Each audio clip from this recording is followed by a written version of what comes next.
Good morning, good afternoon, good evening, folks. Michael Zuber, one rental at a time, back with the man, myth, the legend, the lumberjack. How you doing, buddy? I'm doing super awesome. One was fun. Ready to do two. Yeah, absolutely. What I want to do here is pull up the 10-year note as we're talking, because I checked this morning and it's down again. Oh my God, it's down even more. Yeah, so the 10-year 283, I mean 281. 281. Oh, wow. So I want to have a very interesting conversation. Again, the 10-year, I think it was 2 trading weeks ago, was at 3.49. Yeah, it was. Now it's at roughly 2.8 and falling. So we can talk about why that is in a minute, but there's just a weird kind of wrinkle in all of this, is that the lending rates from your mortgage brokers are going to likely be better. So I think one of these odd things that might happen is there might be a couple of people rushing into housing who thought they were priced out because rates, and again, I don't think rates are going down 3/4. Right? It's not a 1-for-1 ratio.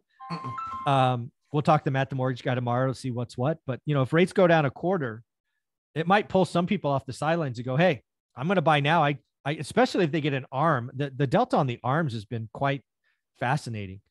And yeah, the 10-year note falling it went up crazy fast. Now it's falling crazy fast. I think a couple of people might jump in to lock in rates. What do you think? Yeah, I think so. Yeah, I mean, I would.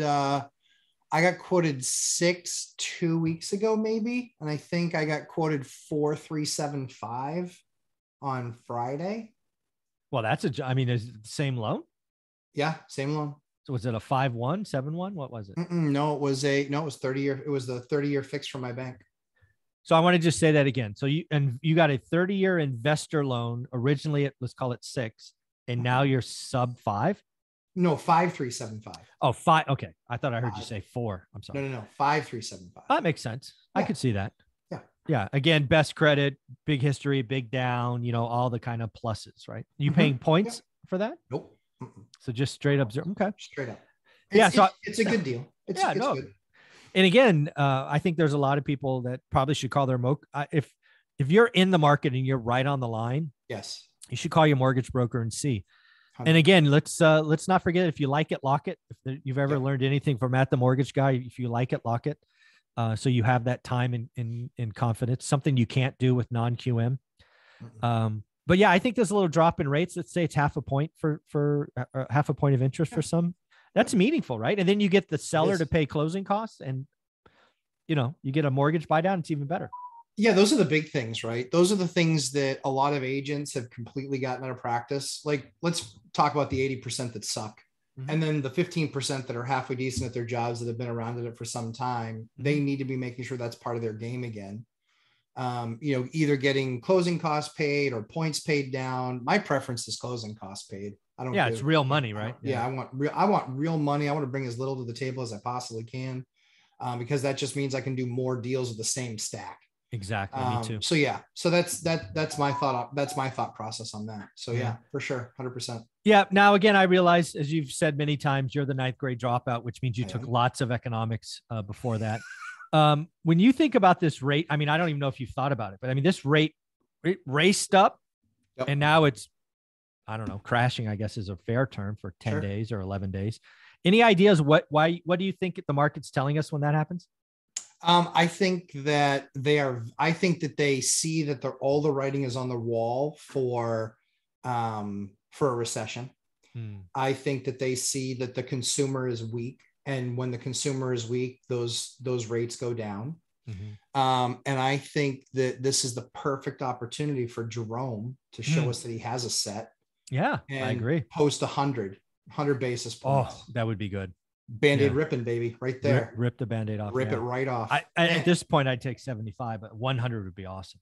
Oh, 100 would make sure that we all know that he knows what he's doing. Well, that would set a tone. Again, I've said for a long time, he is of the ilk like Bernanke, which basically he wants to tell all his buddies on Wall Street what's coming so they can prepare. Sure. Volcker was like, F that. I'm going to shock them. I'm going to do this on Saturday, right? When nobody's at the office, I'm going to come out with a surprise 50 basis point cut or a raise on Saturday. I'll show you. Yeah. Yeah. Exactly. Yeah. 100%.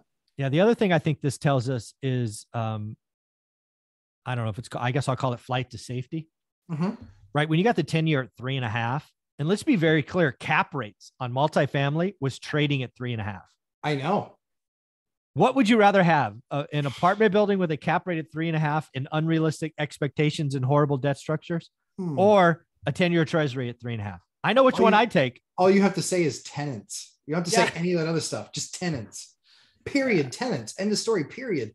There is a premium that I have to make for my amazingness as an operator. Yeah.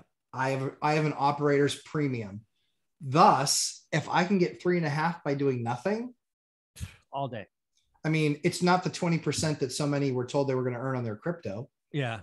But let me ask you this. If for some reason some bank was, I don't know, Jerome Powell goes nutty, what would be the rate that you would have to get on your money to stop buying? Would it be 6%, 8%, 10%?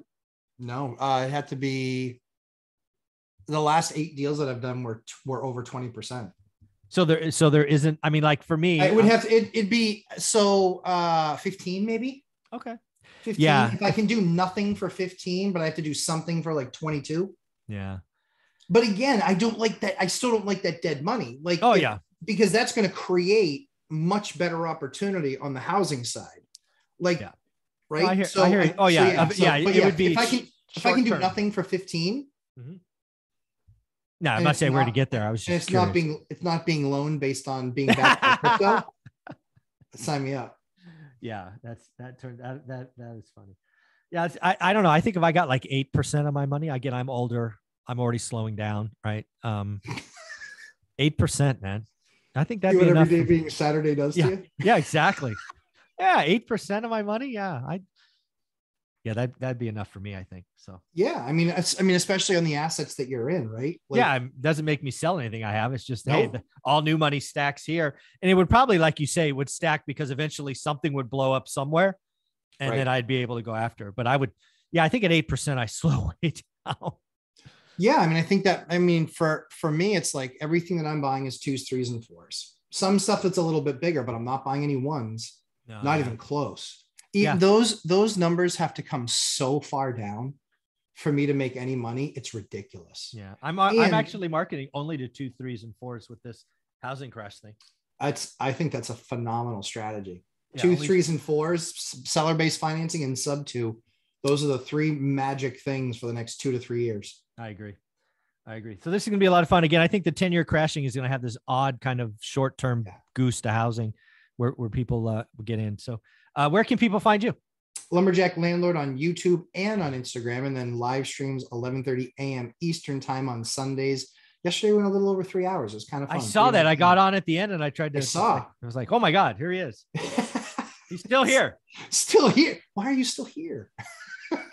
Yeah, I couldn't do 3 hours. My voice hurts after an hour. So yeah. It was tougher coming off a cold. There you go. Take care of yourself. Thanks, Mike.